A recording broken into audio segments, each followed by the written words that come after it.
Hello dear student, this is part 2 of chapter 3, brief overview of Python for class 11th informatics practices. In part 1, we have discussed first topic introduction to Python and marks distribution for this chapter. If you have missed part 1, then you can go to description box and check the link. In this video, we are going to discuss next 3 topics: Python keywords, identifiers, variables. First topic is keywords. Every programming language has its own keywords. But now, what are keywords? These are reserved words for a special purpose. It means keywords ऐसे words हैं जो Python interpreter में पहले से ही defined है, उनकी meaning और उनका पर्पस पहले से इंटरप्रेटर को पता है. For example, if is a keyword. If keyword जो है वो यूज़ होता है किसी भी प्रोग्राम में कंडीशन को इम्प्लीमेंट करने के लिए. आपने एक्सेल में भी यूज़ किया होगा इफ़ फंक्शन, वहाँ पे भी वो कंडीशन के लिए यूज़ होता था, but there it was a function. और यहाँ पे ये कीवर्ड है. इट मीन्स पाइथन इंटरप्रेटर को पता है कि अगर हम इफ़ लिख रहे हैं तो हम कंडीशन अप्लाई करने वाले हैं प्रोग्राम में. Now as if is a keyword, तो हम उसे किसी और पर्पज़ के लिए यूज़ नहीं कर सकते हैं. Python is a case sensitive language. It means that it can differentiate between uppercase and lowercase letters. Uppercase letters means capital letters. For example, जो heading लिखी है Python keywords वो uppercase में है. Next lowercase means small letters like reserved words जो लिखा है वो lowercase है. For example, if keyword में जो I and F हैं वो दोनों lowercase में है. अगर हमने अपने प्रोग्राम में आई को कैपिटल लिख दिया तो वो एज अ कीवर्ड नहीं कंसिडर होगा. Now we will do it practically using Python. Ideally I am writing true equals to 1. तो आप देख सकते हैं सिंटेक्स एरर आ रहा है. It can not assign to keyword. हम कुछ कीवर्ड को कुछ असाइन नहीं कर सकते, हम उसे एज अ वेरिएबल नहीं यूज़ कर सकते हैं. Next I am writing if equals to 7. So you can see कि फिर से एरर आ गया. तो हम कीवर्ड्स को किसी और पर्पज़ के लिए नहीं यूज़ कर सकते हैं. Now we will try some other words which are not keyword. For example, I am typing number equals to 10. तो मैं 10 ऐसे वर्ड को असाइन कर रही हूँ जो कीवर्ड नहीं है. Now I will press enter की and you can see no error is there. Next is identifiers. These are names used to identify a variable, function or other entities in a program. For example, variable name, function name, object's name, these will be identifiers. You can easily learn its definition क्योंकि इसकी definition जो है इसके name में ही छुपी है. Identifier is used to identify different entities in a program. There are some rules for naming an identifier in Python. Name should begin with an uppercase or lowercase alphabet or an underscore sign. So identifier name can start with any alphabet, चाहे वो uppercase हो या lowercase हो या फिर underscore sign से. If you have written @number 1, तो यहाँ पे ये जो identifier name है वो @ से start हो रहा है जो कि allowed नहीं है. If you are writing one number, तो अगेन डिजिट भी स्टार्टिंग में अलाउड नहीं है. आपको सिर्फ अल्फ़ाबेट लिखना है या फिर अंडरस्कोर लिखना है. Rule number 2, it can B of any length. It means कि जो आइडेंटिफायर है वो 1 कैरेक्टर का भी हो सकता है. You can simply write any alphabet n equals to 10. तो यहाँ पे वेरिएबल नेम जो है वो n है सिर्फ. And it can be as larger as like 1000 characters. But it is always recommended that you should have identifiers of short length. And identifier name उस entity को डिस्क्राइब कर रहा हूँ. फॉर एग्जाम्पल, अगर मुझे फर्स्ट नंबर के लिए एक वेरिएबल लेना है तो I should take like number 1 और NUM1.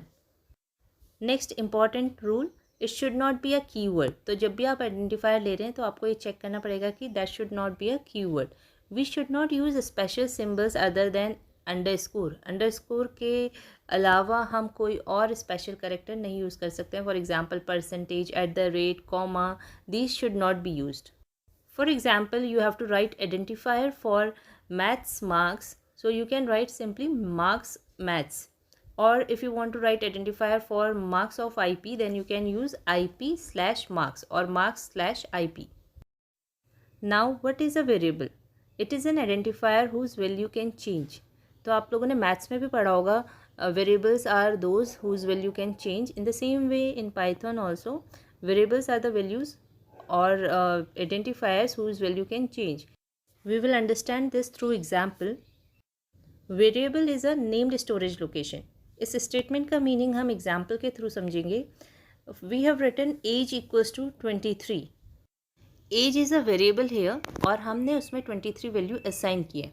So when we are writing this statement age equals to 23 in a program, तो क्या होता है, एक मेमोरी लोकेशन को ये नेम अलॉट हो जाता है एज, और उसमें हम वैल्यू 23 स्टोर कर रहे हैं when we are writing age equals to 23. अब अगर हम उसी प्रोग्राम में बाद में age equals to 30 statement use करेंगे तो व्हाट विल हैपन कि उसमें वैल्यू चेंज हो जाएगी. नेम तो सेम रहेगा as, but value will be overwritten. 23 will be overwritten by 30. Variables can hold numbers, string or alphanumeric values. So till now we have stored numbers only. जब हमने लिखा number 1 equals to 10, तो इसका मतलब हमने variable में number store किया. It can also hold strings. String means collection of characters. For example, name of a student. Name of a student will be string.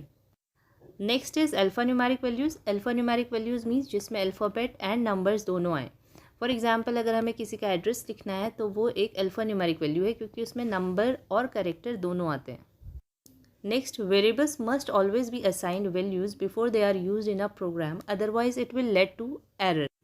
तो जब भी हम प्रोग्राम में वेरिएबल्स का प्रॉपर यूज़ कर रहे हैं, फॉर एग्जांपल अगर मुझे दो नंबर्स को ऐड करना है और मैं स्टेटमेंट लिख रही हूँ sum equals to number 1 plus number 2, तो इससे पहले मुझे देखना है कि मैंने नंबर 1 और नंबर 2 की वैल्यू डिफाइन की है या नहीं की है. Number 1 equals to 20, number 1 equals to 30, कुछ ना कुछ वैल्यू इसमें मुझे असाइन करनी होगी before using them for addition. Variable name should be unique in a program. For example if you are making a program to find the sum, तो हमें उसमें 2 नंबर्स चाहिए, तो हम दोनों नंबर के लिए नंबर सेम वेरिएबल नेम नहीं यूज़ करेंगे. We will write number 1 number 2, because एक प्रोग्राम में वेरिएबल नेम जो है वो यूनिक होने चाहिए, अलग अलग होने चाहिए. Now we will create a program to find sum of 2 numbers. I am going to use ideally software and in script mode. I am writing this program in script mode. For that I have to go to file menu and click on new option, then write the program. Number 1, I have written num1 for first number, num1 equals to 10, and num2 second variable for second number equals to any value you can use. Now we have taken two numbers num1 and num2. Now what we have to do, we have to add them. So we will write num1 plus num2 और इनकी value हम again we will store in a variable. तो हमने उसके लिए एक variable लिया है sum. Now what we want as an output from this program, obviously sum हमें प्रिंट करना है, sum हमें डिस्प्ले करना है. So for that we have to use print function. Print function के लिए हमें प्रिंट लिखना होता है पैरेंथेसिस, और जिस भी चीज़ की वैल्यू को हमें प्रिंट करना है उसे पैरेंथेसिस के अंदर लिखना है. तो ओब्वियसली हमें सम करना है, so we will write print and inside parenthesis sum. एक बार आपने प्रोग्राम लिख लिया है तो आप Ctrl+S करके या फाइल मेन्यू में जाके सेव ऑप्शन सेलेक्ट करके you can save your file with some name. उसके बाद we have to run it. So for that you will go to run menu and click on run module. तो आपको result show होगा. You can see result 40 is displayed here. तो अगर हम print statement नहीं लिखते तो what will happen? We are going to open that file again and I am going to delete this print statement from here. तो अब क्या होना चाहिए, क्योंकि जो आउटपुट आ रहा था वो इस print ऑप्शन की वजह से ही आ रहा था. Now I am saving it again. It is very important to save the file whenever you are making any changes in the file. उसके बाद आप रन करके आउटपुट देख सकते हैं कि क्या आउटपुट आ रहा है. We can see we have got no output, क्योंकि हमने प्रिंट स्टेटमेंट ही यूज़ नहीं किया है तो आउटपुट ही नहीं आएगा, कोई भी वैल्यू नहीं आएगी. So again I have written print statement using sum and again I will try to run it. Now you can see again I have got the same output. So print statement is very important अगर आपको output चाहिए तो. Now we are going to create one more program for calculating area of a rectangle. So first we have to take length and breadth, value for length and breadth. So I have taken first variable length equals to whatever value you want, then breadth equals to value. For calculating area of a rectangle we know that we have to multiply length and breadth. और इसकी value store करने के लिए again we need a variable. तो हम कोई भी variable ले सकते हैं जो एरिया ऑफ रेक्टेंगल को डिस्क्राइब करे. तो I am using area underscore rectangle. अगर हम सिर्फ एरिया लिखेंगे तो it will not describe our program, so it is better you can use area dash rectangle equals to length into breadth.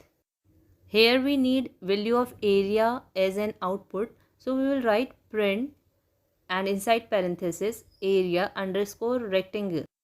It is very important to notice कि हम जब same variable name को बार बार use कर रहे हैं program में तो वो सेम केस में होना चाहिए. बाय मिस्टेक हम ऐसा ना करें कि पहले हमने एरिया अंडरस्कोर रेक्टेंगल जो है कैप्स लॉक में लिखे हैं स्टार्टिंग के ए और आर, बाद में हम लिख रहे हैं तो बाय मिस्टेक स्मॉल नहीं होना चाहिए.